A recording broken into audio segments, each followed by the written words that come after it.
Welcome to Tone Talks. Welcome to Tone Talks. How's everybody doing today? This is Antonio Moore coming to you from Tone Talks. I wanted to briefly discuss what I see coming down the pike. You know, I've seen new videos with black people receiving box lunches instead of food stamps, and I wanted to discuss it in context of the wealth data I've shared with you prior. I think there's a dark picture coming of wealth forecasting. I think that we need to get honest about what that means. We as a race have been ignoring the reality of our social condition and our wealth condition in exchange for aspiration. And I just wanted to use data to kind of explain everything. So I've shown you this chart before of the bottom 90 versus the top 0.1. It's the chart from Ray Diallo, one of the richest men in America, and he used it in an article where he says that wealth inequality is the biggest issue of our time. And what I wanted to do is actually forecast where the chart is going. But before I do that, just for those people that haven't seen it before, the vertical line on this chart is the amount of wealth held by familial share, you know, from 0 to 100 in America. And the horizontal line is time. What you see is that the red line is the bottom 90% wealth share of the wealth, and the green line is the top 0.1 share of the wealth. What you have to understand is that the last time these lines were the same was in the Depression. I think it was around somewhere between 18 to 20% both had that share. And during that time, the bottom 90 lived a very hard life. No home ownership, lack of stability, sometimes no food. As a result of policy from New Deal to progressive taxation to affirmative action, you saw that the bottom 90 started taking a larger share of the wealth. We're now in a moment where those two groups again have about the same share of wealth, which is, I think it's around 23%. And I don't think we understand how that shows up inside of our homes. We think that we can Bitcoin or entrepreneur our way out of this, and none of that is true. In reality, what you see instead is that if you extend this Diallo chart based on using the reality of Trump's budgets, of the regressive tax policy that was just passed, which gives way more wealth to the rich, what you're going to possibly see is a time where the bottom 90 has much less wealth. I'm talking about much less wealth of the share of wealth, of the share of familial wealth, than we've seen in our entire lives. You know, we can move into a world where the bottom 90 has easily less than 18 or 15% of the wealth, and the top 0.1 has 35% of the wealth. And the way that world expresses itself is you don't get upward mobility. We're already kind of here to that now. We already kind of see that at this very moment, but we're just in denial about it.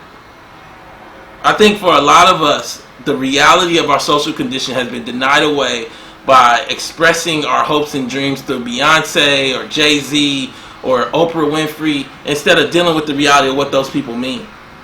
They're social controls. Those positions are to keep us all from looking at the reality of America and what it's done to African Americans in particular. I don't think we understand what this is going to look like, and I'm going to show you a video in a second about people receiving these box lunches. But before I do that, I want you to understand that when you look at the bottom 90% of wealth holders in America, if we were to make that a whole new group, the top family in that group is worth $1.3 million. So the top 10% of whites are between 1.3 and higher, with almost 1 million of their families worth more than $10 million. White families. Very few black families. I'm talking about sample negligible in any of these upper 10% groups.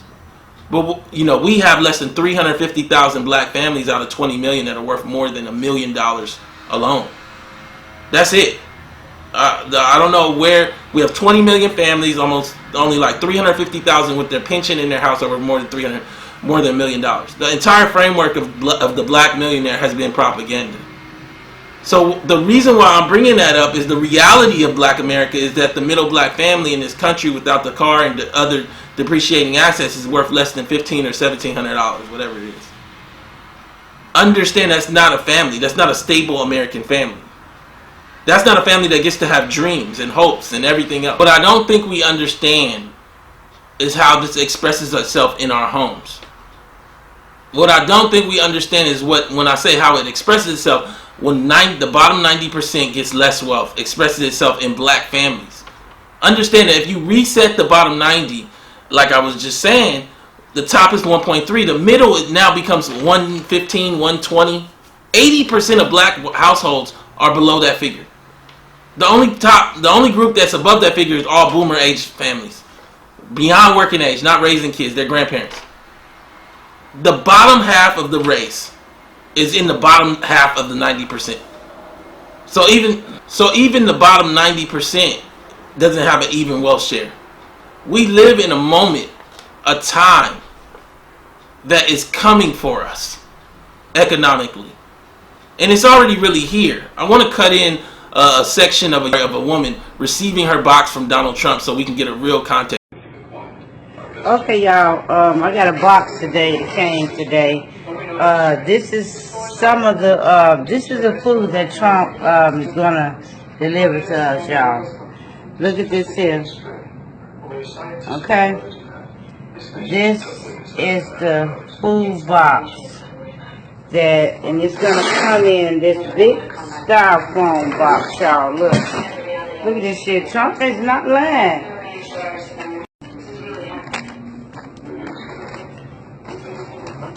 Look at this. Check this out, y'all. Look at our biscuit. Look at our biscuit. We got Trump gave us some goddamn fucking what's that supposed to be? Barbecue pork rib, and these is the biscuits. Hey y'all, check the biscuits out. Look at the biscuits. See the biscuits? Fuck you. You know what I'm saying? You ain't doing me no goddamn favor. You could have kept all this shit in this box. Y'all ain't lying. And our food gonna come from UPS. We gonna get our shit delivered in the mail. Look at that biscuit. Hey, can somebody call Trump and tell him that, ask him why the fuck our biscuits so goddamn hard? Look at this shit. Ain't nobody we gonna be there. Ethiopian now. People gonna be Ethiopian. So now you see this thing. You see her receiving this food, biscuit, whatever it is, and it's horrible. Do you understand what's going to happen as a result of this new economic shift? Ain't no Bitcoin, no entrepreneurship, no small business idea going to help you out of this. Understand that the reality is that Trump is coming to change everything. But it's not just him. Capitalism has been on the move. Just this last week, we came out with a new article that the billionaires gained wealth of about $1.4 trillion last year. That doesn't come from nowhere. It comes from your home. It's not just an expansion of the pie. It's a shift in wealth to them from us. It's retirements in your neighborhood. It's home value. It's opportunity shifted entirely to them to hoard. I don't think we understand when we look at this thing that the reason that UCLA today, in-state, with board, is worth $34,000 is because 10 to 15% of white folks can pay that cash. There's a market that can pay that sends their kids to UCLA.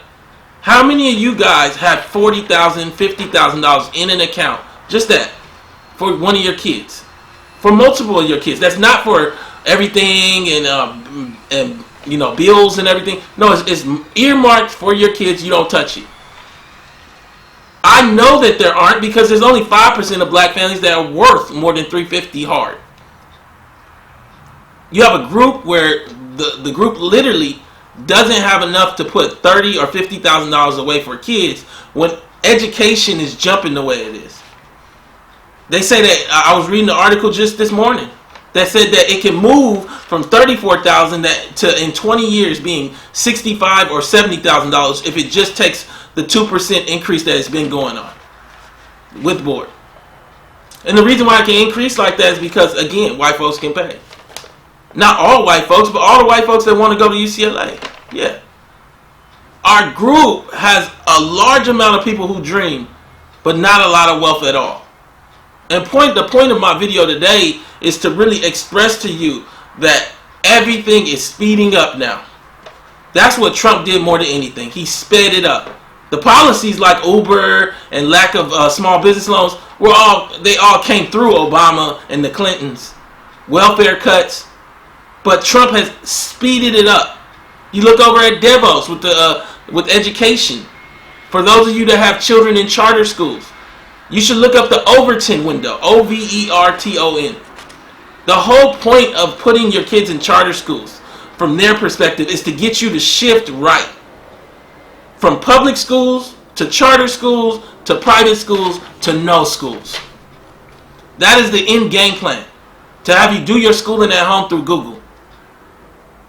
Understand that this is not about helping you.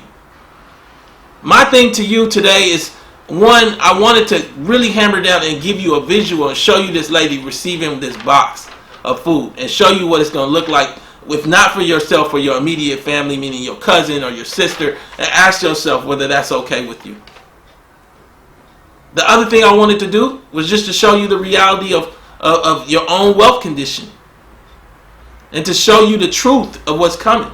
But I think that we're not being honest. I think we've created false answers, and myself, along with Sandy Darity, Dark Hamilton, Ann Price, several other economists, we're coming out with a paper, 10 myths that close this gap, this racial wealth gap, and none of it works. We need policy. We need America to step up and give a federal jobs guarantee. We need America to look at reparations more closely.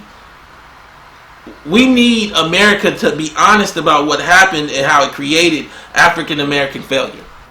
Do you understand that I'm telling you right now that none of these little shortcuts will fix the long haul? None of the entrepreneurship, Bitcoins, none of the personal answers of charter schools will fix the reality of your blackness. I'm saying to you today that we need a restructuring of wealth. That we got to believe that in our heads first. The whole Bill Cosby, Fresh Prince of Bel-Air, Jay-Z, Beyonce era has created a bunch of black people that are apathetic about their own financial struggles. You can't be apathetic on your own. I just wanted to come to you today to tell you that this thing is getting real. It's here. And that it's time for us to step up. This is Tone Talks. Please go to tonetalks.org. Subscribe and donate. Share this video. Let's get this along. Please watch this little short video to get an understanding of the reality of wealth in America. Tone Talks brings to you the racial wealth gap in America, explained in 60 seconds. In America, there are 190 million whites, living in just about 82 million homes, while there are 40 million blacks, living in just over 14 million homes. To truly understand the racial wealth gap, you must look past the income of these families and evaluate household worth. According to demos.org, in total, white American households own 90% of the national wealth. In contrast, black Americans altogether own less than 2.6% of the national wealth, with most of this small sliver being in the hands of black baby boomer retirees. Black working age families are largely invisible nationally in terms of wealth. To give a clearer lens, the bottom 50% of American households control only 1% of the national wealth. And of the total 14 million black households, likely over 10 million black families fall into this bottom group that owns nearly no wealth. The racial wealth gap is real and it's growing. While 10%, or about 8 million white homes, are worth $1.4 million or more, according to Slate.com, when you deduct the family car, 50% of African American homes, or over 7 million black families, are worth no more than $1,700. Subscribe to learn more at tonetalks.org.